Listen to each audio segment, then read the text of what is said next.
हरे कृष्ण. श्रीमद भगवद्गीता जशी आहे तशी अध्याय 13वा अध्यायाचं नाव आहे क्षेत्र क्षेत्रज्ञ विभाग योग. 4था श्लोक वाचायला सुरू करत आहोत. त्याआधी श्रील प्रभुपादांना प्रार्थना करूया. हे श्रील प्रभुपाद, आम्ही भगवद्गीता हा ग्रंथ वाचून समजून घेण्याचा प्रयत्न करीत आहोत. त्यासाठी आम्हाला आशीर्वाद द्या. धन्यवाद प्रभुपाद. श्लोक क्रमांक 4. भगवान श्रीकृष्ण अर्जुनाला म्हणाले, तत्क्षेत्रम यच्च यादृक्च यद्विकारी यतश्च यत् सहच यो यत् प्रभावश्च तत्समासेन मे शृणु. भाषांतर. आता कृपया माझ्याकडून क्षेत्र आणि त्याचे स्वरूप, त्याच्यामध्ये कोणते बदल होतात, त्याची निर्मिती केव्हा होते, त्याचा ज्ञाता कोण आहे आणि क्षेत्रज्ञाचा काय प्रभाव आहे याचे संक्षिप्त वर्णन ऐक. शब्दशः अर्थ बघूया. दुसऱ्या ओळीत शेवटी भगवंत म्हणतात, मे शृणु, माझ्याकडून ते तू ऐक. काय काय ऐक? पहिले म्हटलं आहे तत्क्षेत्रम यच्च यादृक्च. तत्क्षेत्रम हे जे क्षेत्र आहे, यादृक यथारूप त्याचं स्वरूप काय आहे. यत विकारी यतश्च यत, त्यामध्ये विकार कोणते होत आहेत, बदल कोणते होत आहेत. यतश्च यत, त्याची निर्मिती केव्हा होते आहे. दुसऱ्या ओळीत म्हटलंय सचयो यत प्रभावश्च. सचयो म्हणजे त्याचा ज्ञाता कोण आहे, क्षेत्राचा ज्ञाता कोण आहे. आणि यत प्रभावश्च, त्या क्षेत्रज्ञाचा काय प्रभाव आहे. तत्समासेन, सारांश रूपात, मे शृणु, तर हे सगळं माझ्याकडून तू ऐक. तर सारांश रूपात ऐक असं भगवंत सांगत आहेत. एकदा भाषांतर वाचूया म्हणजे आपल्याला नीट कळेल. भगवंत म्हणतात, आता कृपया माझ्याकडून क्षेत्र आणि त्याचे स्वरूप म्हणजे क्षेत्राचे, शरीराचे स्वरूप, त्याच्यामध्ये म्हणजे क्षेत्रामध्ये कोणते बदल होतात, त्याची म्हणजे क्षेत्राची निर्मिती केव्हा होते, त्याचा म्हणजे क्षेत्राचा ज्ञाता कोण आहे म्हणजे क्षेत्रज्ञ कोण आहे, आणि त्या क्षेत्रज्ञाचा काय प्रभाव आहे याचे संक्षिप्त वर्णन ऐक.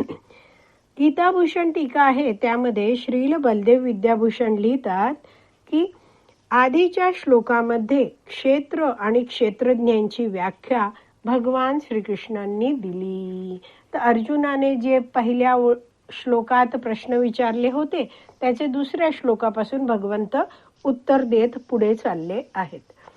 तर हे जे विषय आहेत क्षेत्र क्षेत्रज्ञ याविषयी भगवंत अर्जुनाला अधिक जास्तीची माहिती आता देत आहेत. तर भगवंत ही माहिती देताना म्हणता आहेत की तत्समासेन, सारांश रूपाने मी तुला हे सगळं सांगणार आहे. तर या संबंधी विस्तृत वर्णन हे वेदांमध्ये दिलेलं आहे, पण त्या वेदांमधल्या वर्णनाच्या तुलनेत भगवंत आता जे काही वर्णन करणार आहेत ते कसं आहे, अगदी सारांश रूपातलं आहे. तर श्रील बलदेव विद्याभूषण लिहितात, भगवंत म्हणतात तत्क्षेत्रम, पहिले शब्द आहेत बघा. तर भगवंतांना म्हणायचं आहे की मे शृणु, आता तू माझ्याकडून ऐक. कशाबद्दल? तत्क्षेत्रम, शरीराबद्दल ऐक. पुढचे शब्द वाचत जाते आहे पहिल्या ओळीचे. यत च, यत च म्हणजे काय, या शरीराचे मूळ अवयव अथवा द्रव्य काय आहेत ते ऐक. यादृक, यादृक अर्थात या क्षेत्राने, या शरीराने कुणाला आश्रय दिला आहे. यत विकारी, या क्षेत्राचे म्हणजे शरीराचे विकार काय आहेत म्हणजे शरीरात कोणते बदल होतात. यतश्च म्हणजे हे शरीर कोणत्या कारणाने निर्मित होते. पहिल्या ओळीतला शेवटचा शब्द आहे यत, म्हणजे या क्षेत्राचे स्वरूप काय आहे. तर पहिल्या ओळीचे सगळे शब्द आहेत त्याविषयी श्रील बलदेव विद्याभूषण यांनी लिहिलंय. आता दुसऱ्या ओळीबद्दल ते सांगता आहेत.